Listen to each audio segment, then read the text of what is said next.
આવું નબળું નહીં ચાલે. તમે મારી પાસે ગામ બચાવવાની અપેક્ષા રાખો છો અને આપણે જો આ દલાલોને ગામમાં ઘૂસવા ન દઈએ તો પછી આવો જય જયકારો ભારત માતાનો ન ચાલે. જોરદાર હોવો જોઈએ કે આપણા ગામમાં જમીન દલાલો અને જે ભૂમાફિયાઓ આવવાની કોશિશો કરે છે એ ડુમલાવ ગામમાં આવતા પહેલા એને થતરવું જોઈએ કે ડુમલાવ ગામમાં જાય છે તો મારી શું પરિસ્થિતિ થશે.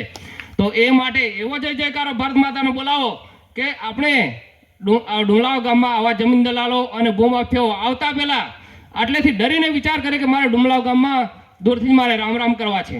તો બોલો ભારત માતા કે, ભગવાન બિરસા મુંડા કે જય જોહર. આજે ગામ સભા બોલાવવાની ફરજ પડી છે તો આજે હું ગામ સભા તાલુકા પંચાયતના સભ્ય તમે મને વિશ્વાસ મૂકીને આટલે બેસાડ્યો છે સરપંચ પદે, તો આપણે હજી સુધી તમે ચલાવ્યું. ઘણા જમીન દલાલો અને એ આવી ગયા અને ઇન્ડસ્ટ્રીવાળા પણ મારી પાસે ઘણા આવી ગયા, તો અમે દાદ નહીં આપી. પણ હવે પછી કાબુ બહાર પરિસ્થિતિ જાય એવું મને લાગ્યો, એટલે પછી મારે તમને સહકાર આપવા માટે બોલાવવા પડ્યા છે. તો આજે જેના કારણે ગામ સભા બોલાવવી પડી એ અંબાલાલ કાકાની જે જગ્યા છે એ જગ્યામાં આ લોકોએ જે જમીન ખાતા નંબર 867 છે એમાં કાર્તિક નવીનચંદ્ર દેસાઈ તથા અન્ય 3 ઈસમો દ્વારા વેચાતે લેવામાં આવી છે. હવે આ જમીનનું કમ્પાઉન્ડ એ લોકો ચાલુ કરવાનું કર્યું અને આપણને કોઈ પણ જાતની જાણ ન કરી, આજુબાજુના વ્યક્તિઓને પણ જાણ ન કરી, અને એ લોકો એ રીતે જાણે કે આખો ગામ એ લોકોનો એ રીતે એ લોકોએ કબજો કરવા માંડ્યો.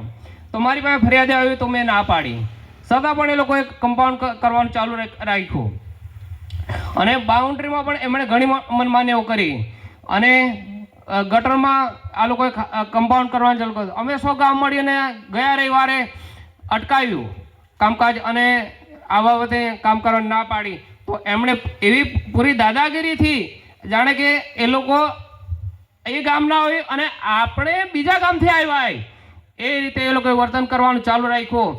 તો પછી મારે તે દિવસે મેં નિર્ણય લીધો કે મારે આ મુદ્દો લઈને ગામ આગળ જવું પડશે, કારણ કે આ રીતે જો ગામ ચાલશે તો એ ન ચાલે. અને જે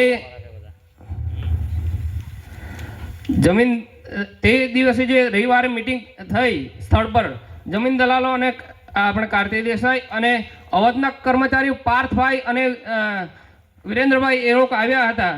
એ લોકો ગામજનોને ધમકાવતા હતા કે ભાઈ આટલેથી એમ કે આ નહેર પણ અમે પૂરી લઈશું.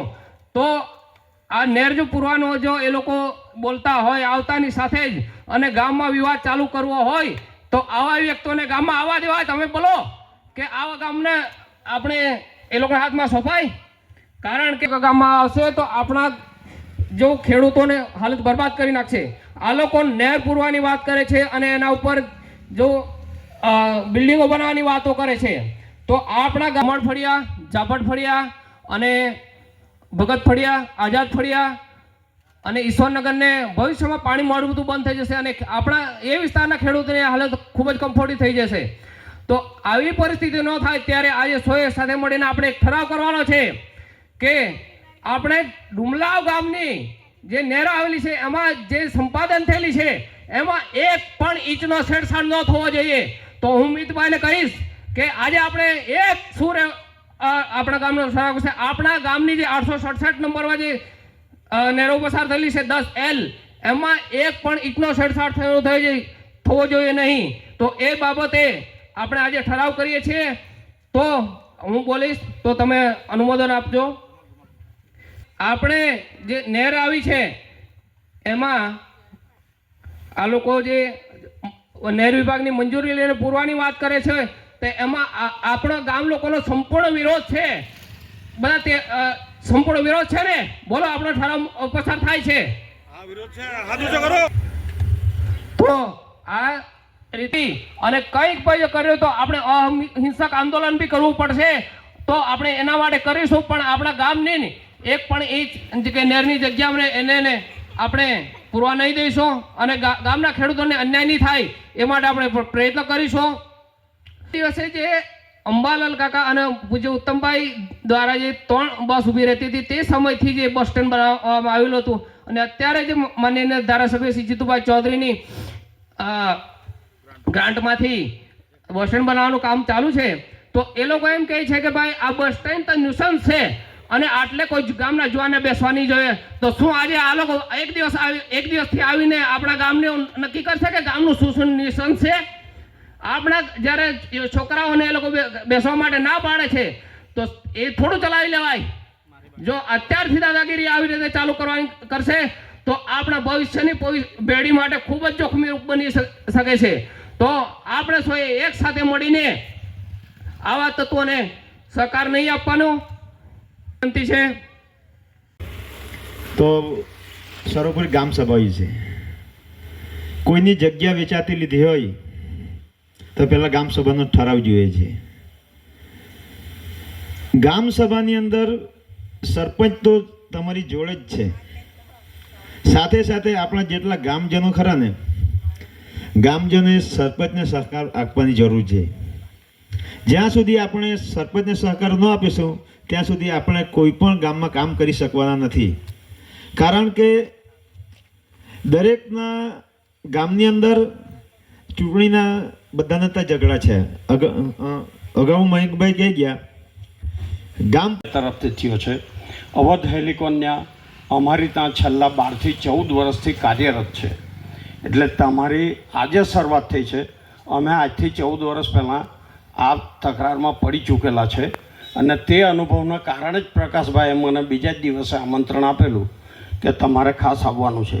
આજે મારે મુંબઈ જવાનું હતું પણ યોગાનો યોગ તમારા નસીબે કાલથી યુદ્ધ ચાલુ થઈ ગયું એટલે વિમાન કેન્સલ થાય તેવી પરિસ્થિતિમાં મારી બેન અમેરિકા જવાની હતી પણ તે પ્રોગ્રામ રદ કરીને હું અહીંયા આવ્યો.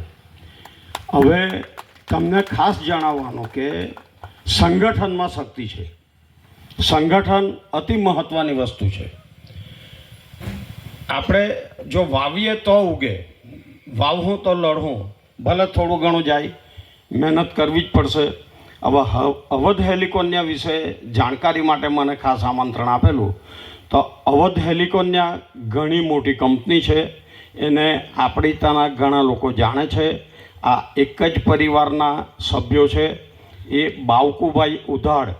બાવકુભાઈ ઉધાડ માજી કોંગ્રેસના મિનિસ્ટર હતા. છેલ્લા 30 વર્ષથી એ લોકો કોંગ્રેસમાં કાર્યરત હતા. ત્યાર પછી ભાજપની સરકાર સત્તા પર આવી એટલે બાવકુભાઈ સાહેબ ભાજપમાં પ્રવેશ કર્યો.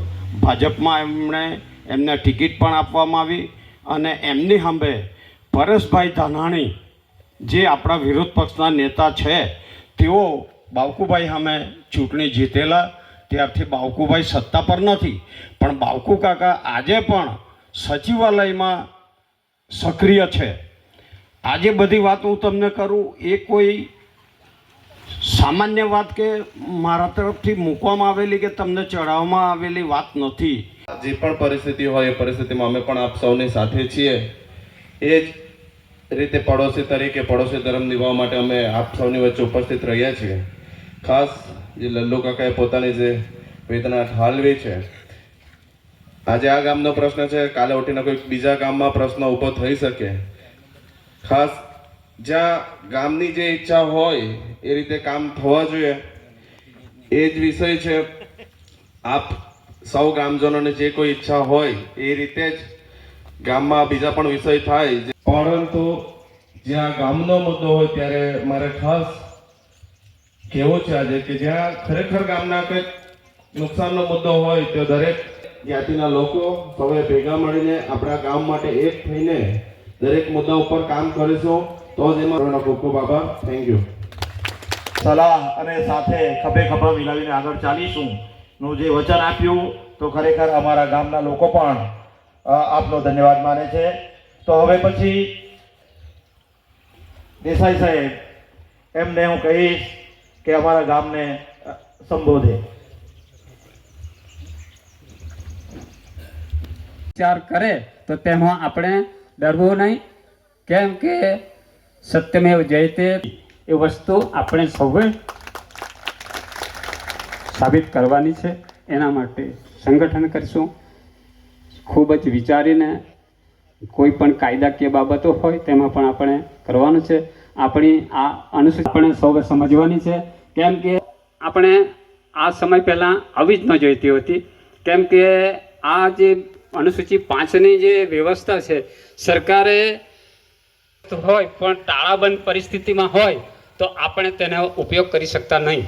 તેવું પરિસ્થિતિ થયેલી એ અનુસૂચિ 5ની બાબત, જેને માટે જે લોકો જ્ઞાત હતા બનાવી તો ગયેલા, પણ પછી તેનો જે ઉપયોગ કરવાનો, તેનો જે અમલી પાસે ન હતી, તેના પરિણામે આપણે આ બાબતનો ઉપયોગ આજ સુધી નથી લઈ શક્યા. પણ જગ્યાનાથી સવાર જમીન પાણીની આપણે હંમેશા સંગઠિત રહેવાનું છે, પક્ષાપક્ષીથી દૂર રહેવાનું છે. વાંધો નથી, ચૂંટણીની જગ્યા રહેશે, પણ દરેક સમાજમાં આપણે જોઈએ છીએ કે જે સમાજ હંમેશા પક્ષથી પર રહીને સંગઠિત રહ્યો છે એ સમાજે પોતાનો ટાર્ગેટ પાર પાડ્યો છે. પણ આપણા સમાજમાં આ બાબત જરાક નવી છે, આપણે મુશ્કેલીમાં મુકાઈ જઈએ છીએ. તો હવે પછી આપણે પક્ષાપક્ષી પક્ષના ટાઈમે, ચૂંટણીના ટાઈમે ભલે હોજનું ભલું હોય, સમગ્ર આપણા માટે સંગઠિત થઈને એક થઈને કામ કરવાનું છે. એ હંમેશા આપણે યાદ રાખીએ. અસ્તુ. ધન્યવાદ.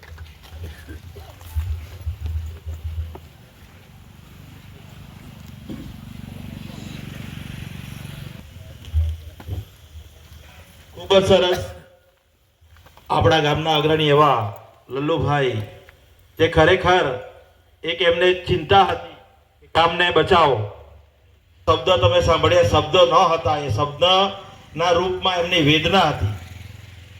જે તો એ ઇન્ડસ્ટ્રીઓને કઈ રીતે આપણે બચાવી શકાય, એ એમનું નોલેજ એ આપ સમક્ષ દર્શાવ્યું. ખરેખર પધાર્યા છે અને એવું મજબૂત બનાવીએ કે જેથી કોઈ પણ અહીંયા આગળ આવતા વિચાર કરે.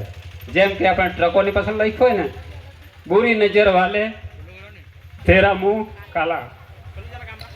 તો આપણે એવું જબરજસ્ત વાતાવરણ ઊભું કરવું, સંગઠનનો માહોલ રચીએ કે એવા કાર્યક્રમો કરવાના છે ને એવી રીતે સંગઠન બતાવવાનું છે કે એ સંગઠનનો સામનો કરવા માટે કોઈ પણ જબરબંધી એમ કે ડરી જાય. જે અનુભવીઓ અને જે કઈ લોકો સહકાર આપે તે સૌનો સહકાર લઈને અને માર્ગદર્શન લઈને આપણે સંગઠન